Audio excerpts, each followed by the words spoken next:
이 시간에는 나의 일생의 최고의 축복은 하나님의 자녀가 된 것입니다. 이사야 26장 3절 말씀 읽어드리겠습니다. 주께서 심지가 견고한 자를 평강하고 평강하도록 지키시리니 이는 그가 주를 신뢰함이니이다. 최미선 전도사님께서 오늘 이번 주 동안 4주 동안 간증해 주시겠습니다. 우리 최미선 전도사님 부탁드리겠습니다. 할렐루야.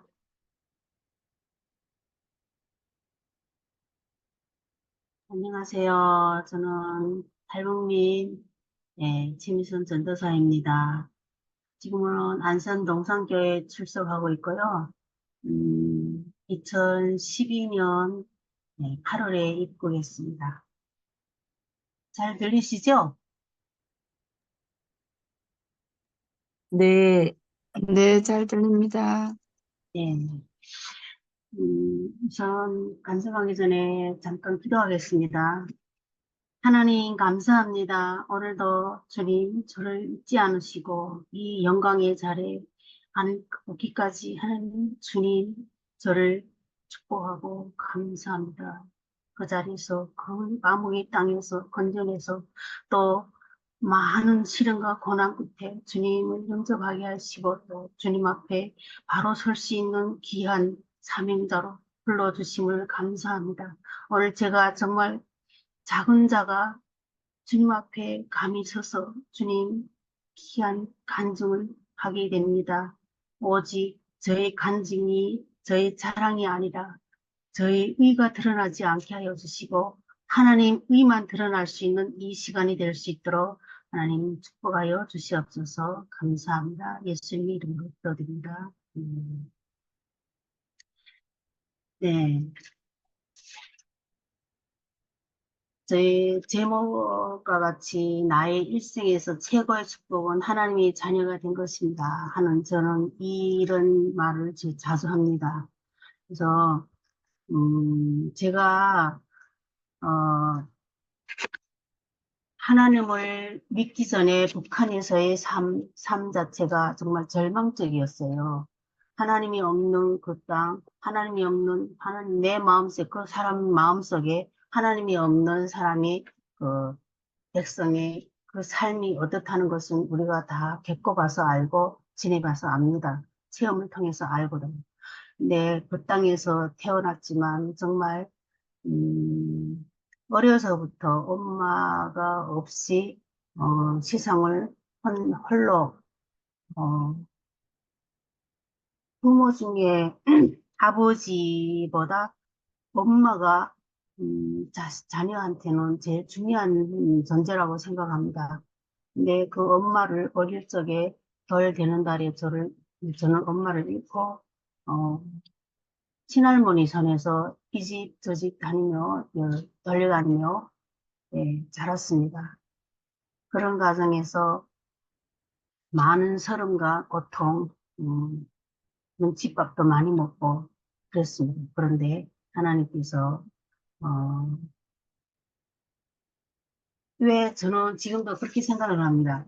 하나님을 내가 만약에 북한 땅이 아닌 이 대한민국에서 태어났다고 하면 얼마나 행복했을까. 나의 음, 어릴 적의 그 삶도 하나님은 다 우리를 태초 전에 예, 저를 택하시고 자녀로 택하셨다고 하셨는데 그 말씀처럼 하나님께서 내가 큰 땅이 아닌 대한민국에서 태어났더라면 이런 고난을 겪지 못했을 것이다. 그러나 대한민국이 아닌 북한 땅에서 태어나서 그 삶을 그 험한 땅에서 자라면서 주님을 몰랐고 그 고통 속에서 살아온 가정을 통해 가지고 다 큰 어른이 39살이라는 그 나이에 늦은 나이에 하나님을 만났을 때 그 기쁨 또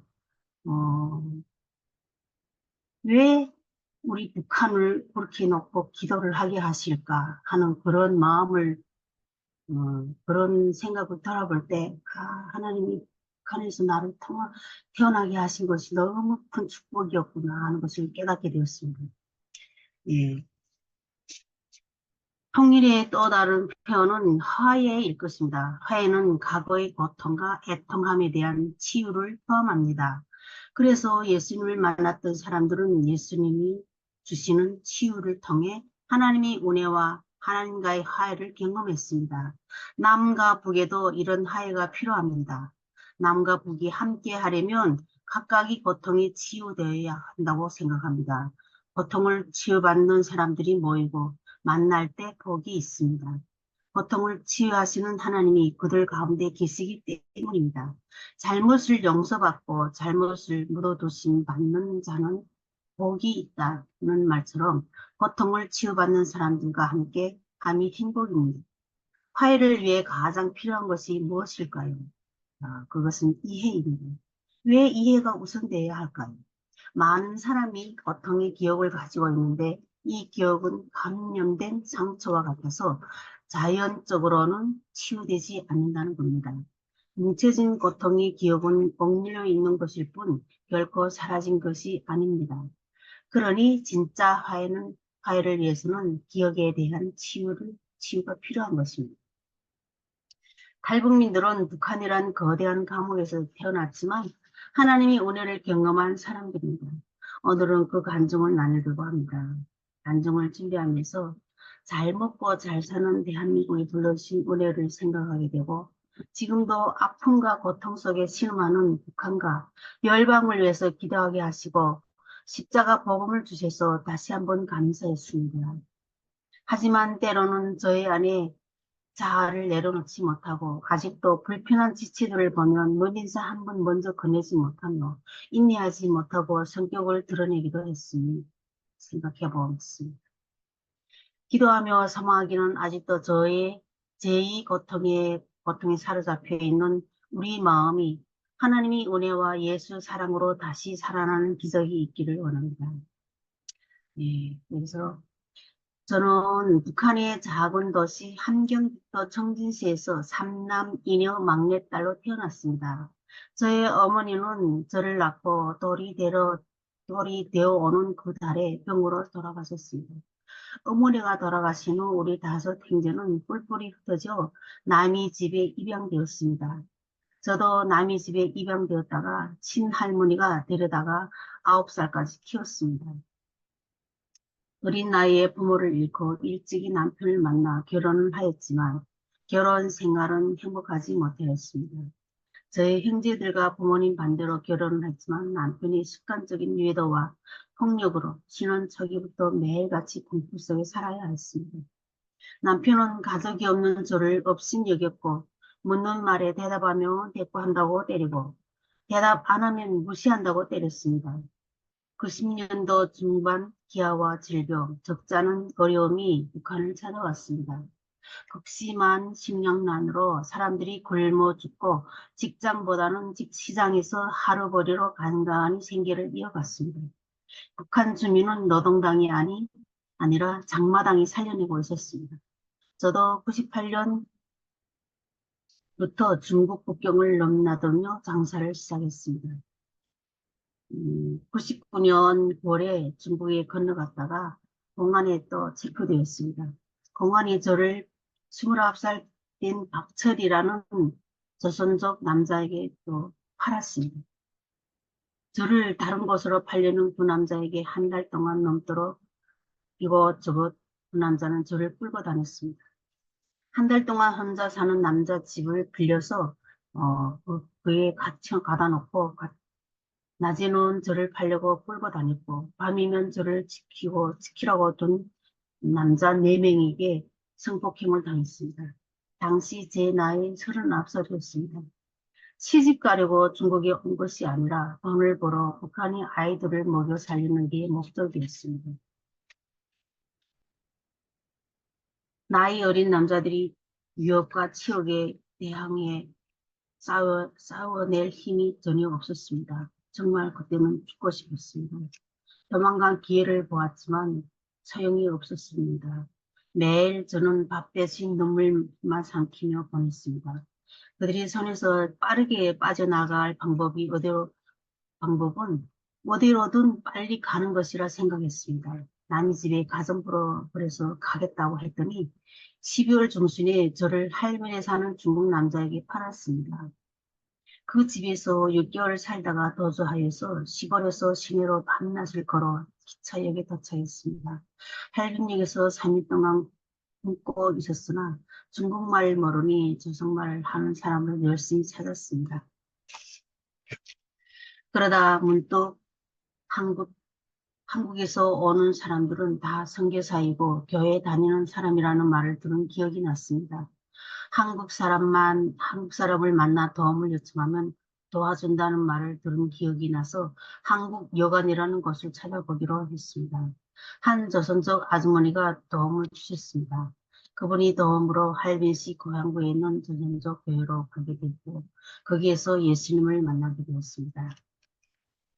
저는 오늘 이 간증을 시간이 별로 많지 않은 것 같고 저에게 주어진 시간이 25분이라는 시간이 있습니다. 그래서 간략하게 그 디테일하게는 다 전하지 못할 것 같아요. 이제 저 디테일한 거는 이제 다음 주에 어, 전하겠습니다. 다음 주 이렇게 네 번에 걸쳐서 이렇게 전하게 되는데, 듣는 분들이 음, 좀 아쉬운 점이 있을 거예요. 왜 디테일하게 전하지 못할까. 근데 시간적 고해를 받기 때문에 그렇게 한다는 걸 양해를 부탁드립니다. 그리고 도망 중에도 믿음으로 살아내는 믿음을 주셨습니다. 교회라는 것이 처음이었는데 친정집에 온 것 같이 따뜻했습니다. 또 따뜻한 위로와 사랑에 그동안의 서러움이 떠올라 눈물이 솟구쳤습니다. 교회로 가던 그 예수님을 만나 정접하기까지 그 긴 노정이 있었지만은 다 전할 수 없어서 안타깝네요. 이렇게 좋은 곳에 오려고 그동안 그렇게 고생했나 싶은 생각에 기쁨과 함께 서름에 북받쳐 울었습니다. 교회 권사님과 교사가 어떻게나 친절하고 반가워하는지 친정 엄마 같았고 오늘은 제 손을 따뜻하게 잡아주셨습니다. 잘 왔다고 얼마나 고생했냐고. 이곳은 아버지 집이니 이제부터는 아무 걱정 지내라고 위로해 주셨습니다. 태어나서 한 번도 들어보지 못한 아버지 집이라는 말이 생소하고 이해되지 않았지만 왠지 모를 따뜻함과 안정을 느낄 수 있었습니다. 그분들은 저를 데리고 성전으로 들어가서 기도했습니다. 성전 안에 들어가 보니 조금은 황당하고 조금 무서웠습니다. 여러 사람이 앉아서 기도하는데 이상했습니다. 삐꼬부라진 말을 하는 사람, 또 눈을 감고 중얼거리는 사람, 노래 부르거나 땅을 치며 우는 사람도 있었습니다. 이 사람들이 무슨 짓을 하지? 하는 생각에 꼭 초상난 집에 온 것처럼 무서움도 있었습니다. 그러나 다음날 또 다음날 하루하루가 지나는데 찬양과 기도가 있는 예배 시간에 찬송을 부르고 말씀을 듣는데 눈물이 자꾸만 흘렀습니다. 그렇게 2달 반이나 동안 열심히 신앙을 배워갔습니다. 매주 철야기도 4,000명이 넘는 대집회 식당 봉사, 30명 넘는 신학생들과 북에서 온 고아들이 식사를 책임지고 봉사하게 되었습니다. 그러다 문득 중국 공안이 박해가 찾아왔습니다. 교회 권사님이 저를 보고 어디로든 빨리 떠나라고 권유를 했습니다. 저는 갑작스러운 일에 눈앞이 캄캄했습니다. 교회당 성전에 들어가서 하나님께 울며 통곡을 하며 기도했습니다. 주님, 저는 어디로 가야 하는지 이제 주님을 알기 시작했는데 왜 버리시냐고. 이제 2달밖에 안 되는 주님을 알까 말까 하는 믿음이 어린 아기 같은 믿음을 아이를 왜 버리시냐고 통곡하며 물었습니다. 기차 시간이 다 되어 기차역으로 가는데 주님이 음성을 들렸습니다. 그러나 떠나야 될 시간이 다가왔기에 저는 출발을 했습니다. 그래서 계속 기도하며 떠났습니다. 어디로 갈지 발길을 인도해 주세요. 가는 곳마다 좋은 사람 만나게 해주시고 안전한 곳으로 가게 해주세요. 택시 안에서도 기차 안에서도 계속 기도하며 나갔습니다. 그렇게 찾아간 곳이 길림시에 있는 강밀봉 교회라는 자그마한 조선족 교회였습니다. 그 교회는 중국 정부로부터 관리 감독받는 3자 교회였던 것입니다. 제가 간 날이 수요일이었습니다. 그 교회는 예배가 있었습니다. 수요 예배가 있었고 하나님께 저는 감사 기도를 드렸습니다. 하나님, 딸을 버리지 않으시고 지켜주셔서 좋은 교회 무사히 인도해 주셔서 감사하다고 고백을 드렸습니다. 안도의 마음도 잠시였습니다. 그 교회는 정부의 감시로 인해 감독받는 교회라 거기에서도 오래 있을 수가 없었습니다. 그 교회에서 한 달 동안 성경 공부를 하고 성경을 배우면서 성경을 읽으면서 지났습니다. 그런데 또다시 교회를 떠나야만 했습니다. 교회 집사님들과 장로님께 중국 신학교에 갈 수 있는지 문의를 드렸으나 남자들만 숙식하는 학교에서 포기하게 되었습니다. 또 다음 고통의 기억으로 돌아갑니다. 그때 문득 제 입에서 팔레가 6개월 만에 도망쳐 나왔던 그 집으로 돌아가겠다는 고백이 나왔습니다. 예수님 믿고 나서 많은 회개를 통해 선물 받은 거듭난 마음에서 흘러나오는 고백이었던 것입니다. 그, 그 집은 제일 처음에 팔려갔던 그 집은 그 집에 중국 돈 1만 6천 원이라는 16,000원이라는 돈 하나 여기 한국 돈으로 계산하면 약 300만 원이라는 빚을 내서 며느리를 드렸는데 6개월만 살고 도망갔으니 그 집 사람들이 받았을 충격이 얼마나 컸을까 하는 죄책감에 회개 기도를 하고 있었기 때문입니다. 그 교회로 그 집으로 다시 돌아가겠다고 고백했던 것 같습니다. 조선족 집사님 한 분이 겨울에 빠져나온 그 집에서 어떻게 중국집으로 다시 제 발로 찾아가겠냐고 조금만 더 기도해보자고 하셨습니다. 그러다 교회 권사님 한 분이 시골 쪽에 조카가 한 명 있는데 만나보라고 하셨습니다. 결국 그 조카를 만나 3년을 함께 살았습니다. 그 남자는 정신질환 병력이 있었고 사는 동안 늘 그랬습니다. 그럼에도 예수님을 믿지 않던 그와 그의 어머니를 모시고 살며 예수님을 영접시켰고 그 가족도 교회로 열심히 다니며 신앙생활을 하게 되었던 것입니다. 그 남자와 사는 동안 북송을 2번 당했던 것입니다.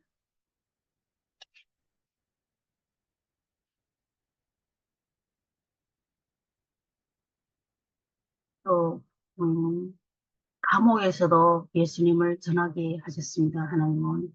두 번째로 북송되던 8월 중순 길림 감옥에 갇혀 있다가 북송당하게 되었습니다. 길림 감옥에 그때 중국에서 만나 친구가 된 우리 함께 북송되게 된 4명의 친구도 함께 잡혀 있었습니다. 감옥 안에서 저는 그 자매들에게 예수님을 전해 주었습니다. 한 자매는 4살짜리 아이를 떼어놓고 생사의 갈림길을 떠나야 하는 엄마된 슬픔 때문에 감옥 안에서 주는 옥수수빵 한 덩어리를 마저 먹지 못하는 자매도 있었습니다. 북한 땅만 받게 되면 겪어야 하는 잔인한 행벌 때문에 음식들을 먹지 못하고 우리 5명은 울고를 오셨습니다. 그래서 저는 우리 5이 함께 손잡고 기도하자 하고 말을 했습니다. 그리고 하나님께 식사 기도를 드리고 복음을 전하며 기도를 이뤄나왔습니다. 주님이 하신 것입니다. 누구도 저보고 전도하라고 시킨 사람도 없었고 전도한 사실이 알려지면 북한 보위부와 도 집결소에서 제 생명은 살아날 수 없는 것이었던 것입니다. 무엇이 두려움을 상실하게 했을까요? 보이부 감옥에서도 또 더집결소에서도 계속 전도했습니다. 어릴 적부터 엄마 없이 새엄마 밑에서 흔들림과 주눅이 들어 살기만 하던 저에게 그런 용기가 어디에 있었겠습니까? 무서운 줄도 몰랐습니다. 오히려 하나님은 감옥 안에서도 은혜를 입게 하셨습니다. 노동 단련대에서는 금식 기도 중에 믿음을 허락해 주시고 믿음을 단련시켜 주셨습니다. 그리고 기한 전에 풀려나게 하셨고 다시 중국에 왔으나 또다시 잡혔습니다. 세 차례, 네 차례 북송 과정을 통해 하나님이 자녀된 은혜와 목적을 깊이 알게 되었고 긴 고통의 연단 과정에서 십자가를 경험하게 하셨고 예수님이 제자된 삶이 무엇인지 알게 하셨습니다. 하나님은 여러 고난 가운데 믿음의 심지가 오히려 더 견고해져 가게 하셨습니다. 이사야 26장 3절의 말씀처럼 주께서 심지가 견고한 자를 평강하고 평강하도록 지키시리니 이는 그가 주를 신뢰함이니이다. 그렇습니다. 저는 주님을 신뢰하였습니다. 늘 주님을 신뢰하고 감옥에서 나와서 다시 풀려나와서 또 다시 중국으로 오게 해주셨고 하나님은 연단 과정에서도 또 고난 과정에서도 피해 다니고 쫓겨다니는 과정에서도 늘 교회를 찾아다녔고 주님 예배를 드렸습니다. 주님의 용서로 살아가다 마지막 이런 마음을 주셔서 마지막 네 번째 북송 당했을 때는 교화소 생활이 너무 견디기 힘들었습니다. 그런 중에도 제가 처음 믿었던 사랑과 믿음의 소중함을 지켜 들어갈 아버지 집 중국 교회를 생각하며 버티게 해주셨습니다. 또 억울한 누명을 쓰고 매맞고 폭행당해 정체를 알아보기 어려울 만큼 피드송이가 된 채 퉁퉁 부어 다른 사람들이 부축을 받아 노동행정으로 갈 때에도 덤덤하게 나가게 하셨습니다. 저를 때린 보안원과 누명을 씌웠던 자매님들, 북송되도록 신고한 사람을 미워하지 않았고 온 마음보다는 복음을 모르는 그들이 안타까이 여겨졌고 불쌍히 여기는 마음을 씌웠습니다. 지금도 그들을 위해서 저는 기도합니다. 주님을 모르고 복음을 몰라서 한 잘못을 용서해 주십시오. 혹여라도 미워하지 않도록 기도합니다. 하나님은 고난과 연단 중에 풀려나게 하시고 많은 은혜와 사랑을 경험하면서 다시 중국으로 오게 해주셨습니다. 그리고 저를 신학교를 보내셨고 신학의 길을 열어주셨습니다. 4년의 신학과정을 졸업하게 하셨고 또 대학원 3년 과정도 끝까지 잘 완수해서 지금은 하나님 주신 비전 교회를 세워 대한민국에 온 3만 4천여 명의 탈북민들과 교도소에 갇혀있는 교화생들에게 복음을 전하고 그들을 주님의 일꾼들로 세워 나가는 귀한 사역도 함께 감당하려고 합니다. 여러분의 북송 중에 갇힌 자들의 깊은 고통을 알게 되었습니다. 대한민국 교회도 수십 년 전처럼 교도소와 이단에 떠나갔던 이들이 많이 돌아오는 되는 부흥의 역사가 펼쳐지기를 원합니다. 사회는 이렇게 고백합니다. 수행자의 성공적인 복귀와 사회복귀와 가족의 해답입니다. 나는 표가 있습니다. 거대한 감옥 안에서 자유를 얻게 된 우리가 먼저 치유되고 우리를 통해서 갇힌 이들이 치유를 선물 받게 되길 원합니다. 또 얼마 전에는 북녘에 있는 큰딸이 항구로 전화통화를 시도하다 걸려서 정거리 교화소에 3년형을 받고 갔다는 안타까운 소식을 전해왔을 때와 며칠 전 감옥에 갇힌 딸이 생사가 어려움에 있어 도움이 필요하다는 기도 요청에 기도로 물질로 섬기시는 동력자들을 붙여주셨습니다. 지금도 기도합니다. 하나님이 눈물이 있고 하나님이 아픔이 있는 북한을 바라보며 그 땅에 의인 10명 이상이 있기 때문에 아직도 저 땅을 멸하지 않으시고 인내하시고 계시고 바라보시며 저 땅을 살리시려고 기도하게 하신 하나님 아버지께 감사합니다. 주님의 사명 더 잘 감당하며 우리 딸뿐만 아니라 부교화소에 갇혀 있는 영혼들을 위해서 기도하고요. 복음 통일 그날까지 주님이 나라를 위해서 일하게 하시기를 소망하며 기도합니다. 이렇게 짧은 간증을 마쳤습니다. 다음 주에는 제가 북한에서 예수님이 만났을 때의 삶과 또 예수님 만나고 나서 나의 삶, 중국에서의 신학인 그 고난의 연단 13년 과정을 짤막하게 전해드리겠습니다. 이상입니다. 감사합니다.